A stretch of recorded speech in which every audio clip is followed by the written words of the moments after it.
You and I have been tossing around the idea of adaptability, what it is, how important it is for leaders. Yeah. So let's chew the fat a little bit on adaptability and flexibility. And I would say, while changing the status quo, right? Because you can't just be adaptable and just everything goes. What do you think about that? I agree with you. I was thinking a little bit about the old movie Office Space. Okay, so just for our viewers and listeners, I'm going to just highlight the key point here of this movie. It's a comedy, came out in the 90s. Highly recommend people check it out. It's funny. And in this comedy, you've got an organization that's about to undergo a change. All right. And they're showing this movie from the perspective of the various characters. And there is a character in that movie named Milton. He's a very famous character. He's kind of a schlub, he kind of, just accepts everything. But inside, he's seething. He doesn't want any of this change. Yet, to his bosses and to people around him, right, he is, not really speaking up. He's just kind of accepting everything that's going his way. And when you contrast that guy with the protagonist in the movie, who's Peter, some argue that, Milton's really the protagonist and not Peter, but Peter's the protagonist. Peter, on the other hand, he's like, I don't like this change either, but I'm not going to let it happen to me. I'm going to get engaged in this. I'm going to do something different. And that's the way that I think about adaptability. A lot of times, and this is coming from a change management consultant, you go into organizations with a good idea for a plan. Okay. And you recognize that the thing that's going to prevent you from being effective with that plan is the way that every individual is going to receive it, right? And whether they're going to accept it, whether they're not going to accept it, or whether they're going to on their face accept it, but then quietly not accept it.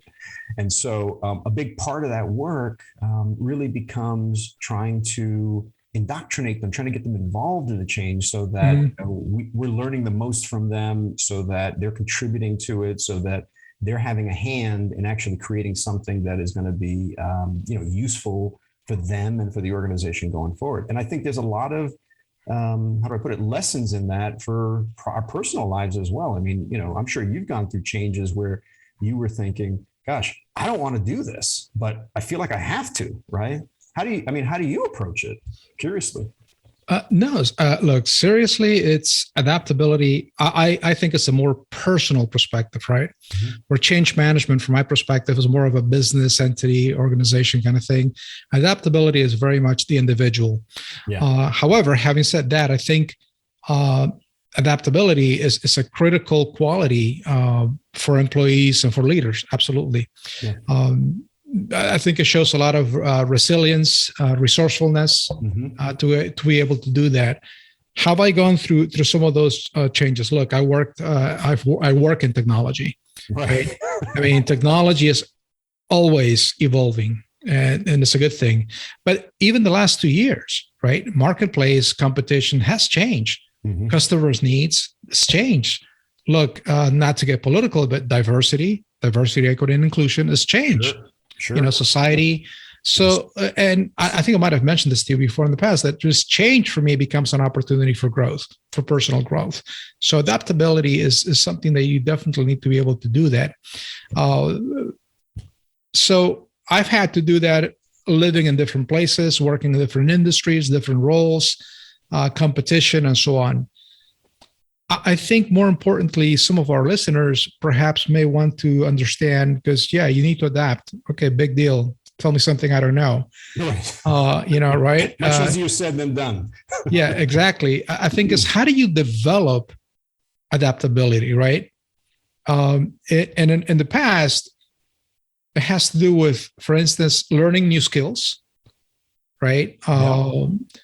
Sign up for new projects or cross-functional projects. You're going to get to talk to people that are not necessarily in your function. Right. I think if you keep an eye on the big picture, right? So when you just focus on the tactical targets, I think you're missing the big picture, because by definition, short-term targets are always moving, right? They need to, right? So you need to keep an eye on the big picture. Definitely need to build your self-confidence. And I think, to your point earlier, You need to be able to internally say, I'm okay with this, right? I'm okay with this new. Or I'm not. Or I'm not okay. Or you're not, which Right. is fine, right? Mm-hmm.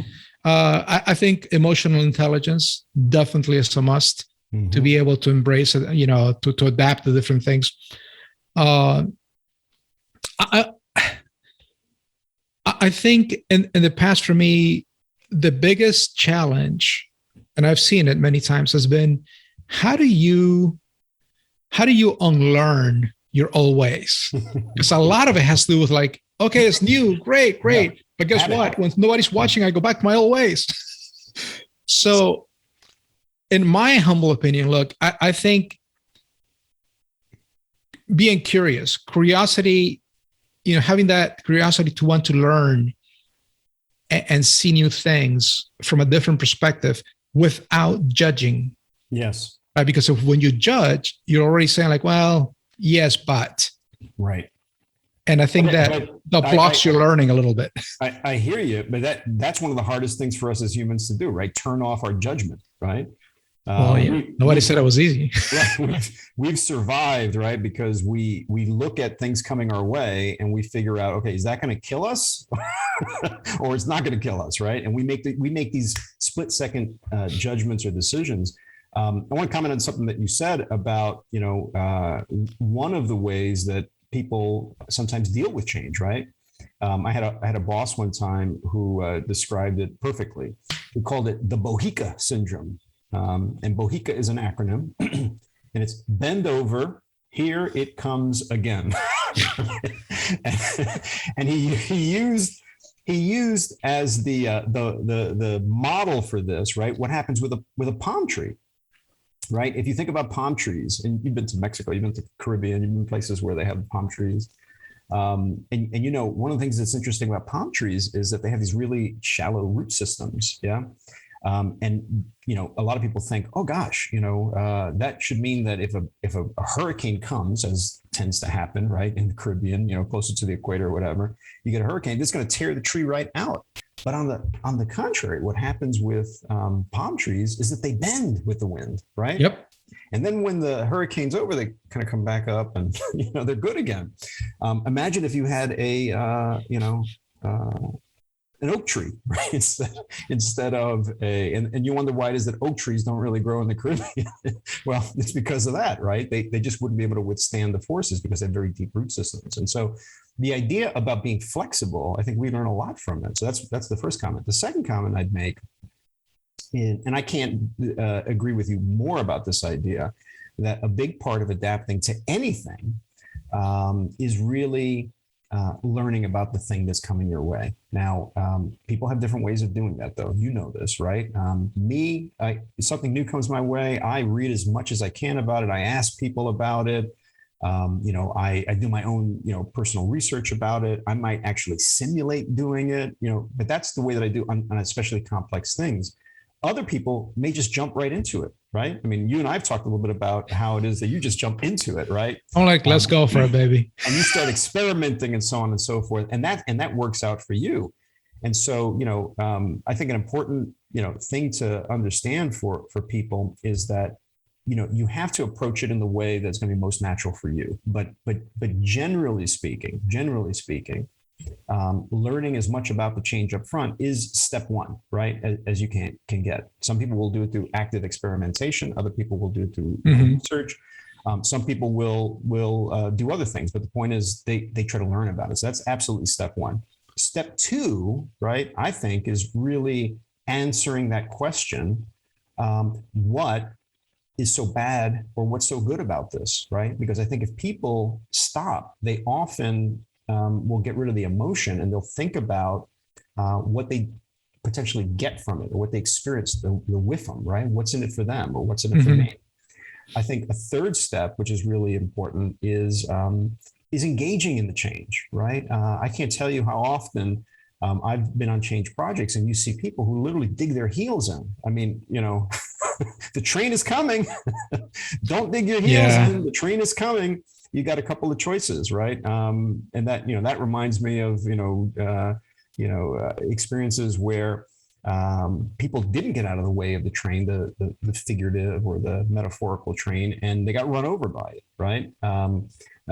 We always are looking as kind of change people, leaders who are managing change, to find those people who are prepared to be part of that change, right? Who want to help shape it, who want to be able to carve a space out for themselves and for the kind of work that they do or the things that they value. So those are three things just right off the bat, I'd say have certainly helped me and have helped people on my teams undergo, or at least take part in change in a positive way. What else would you add to that? No, I think you've covered quite a very good points and very solid points, and I agree with them. I would just compliment it by saying, look, more often than not, I think people don't often put in the hard work. Whether it is that you happen to be more analytical, whether you jump in to let's get started kind of thing. At the end of the day, either journey doesn't matter. How do you jump into it or not? You got to put in the work. You got to put in the work of learning and mastering something new.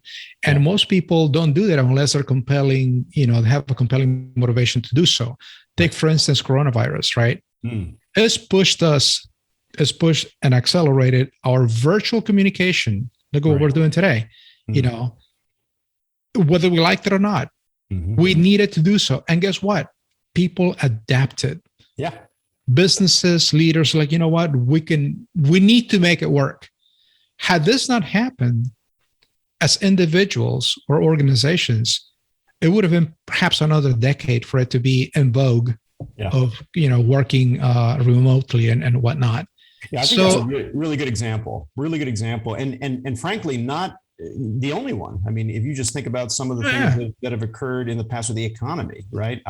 I was reading something recently about the recession that we kind of experienced in that 2008 to 2010 time period, and how it is that the United States recovered from it relatively quickly when we compared ourselves, for example, to Japan, who had maybe a decade or two before that. I think it was a decade before that. They'd had their own kind of recession, and they were still in some respects dealing with it because they did not adapt very quickly to it, right?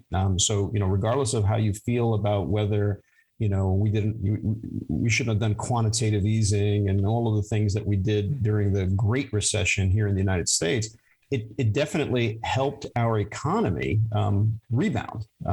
You can look at what happened during the the last administration and how it is that by going ahead and putting in more spending, if you will, to help support people during the pandemic, that helped us to avoid some of the big challenges that came from it, especially around unemployment and furloughs and things like that. It kept people in their houses. It did this, it did that.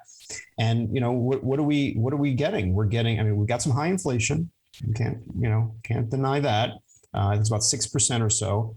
However, our unemployment level has come down, which many people would have thought it would have taken a much longer time to do that.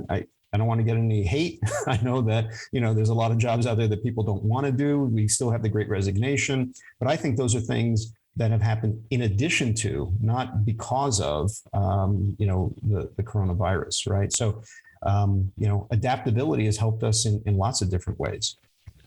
I agree. And, it makes me think about, I know we have this gray population, gray wave, right? Of people, baby boomers becoming in their 50s or 60s and ready for retirement. The world has changed. It is changing, continues to change. And I think many times as we get more experience or we get older, we tend to become wiser, but at the same time, we get attached to the ways we know. Right. And I think essentially we become less curious and less flexible to new ideas. Yeah. And I think that as someone that has that desire to want to continue learning and exploring is at a huge advantage versus someone that just wants to do it his or her own way because it's always worked like that. That's right. Those days are done. My perspective. Well said. But we want to hear from our guests. So, please weigh in, comment on this. We think it's a valid subject. The change is constant. How are we going to survive? By adapting, by taking some accountability for the change, or digging our heels in, sitting back and hoping that maybe bending over, hoping that it'll pass over our heads so that we can spring back to the way that we've always been. What do you think? Let us know. Absolutely. And just remember what happened to the dinosaurs. There's a great book, before I leave, there's a great book. I think it's Spencer Johnson is the one that who moved my cheese a while back. So it's you probably have it. You have a library in there. So, it's a great little book. Read it if you get a chance to. Like Carlos says, guys, let us know what you think. Maybe we're just completely off somewhere else. But, we'd love to hear your feedback. If you like this, please like it, comment, and subscribe. Carlos, until next time, what do we do? Be good. We do good. Take care, guys. Ciao.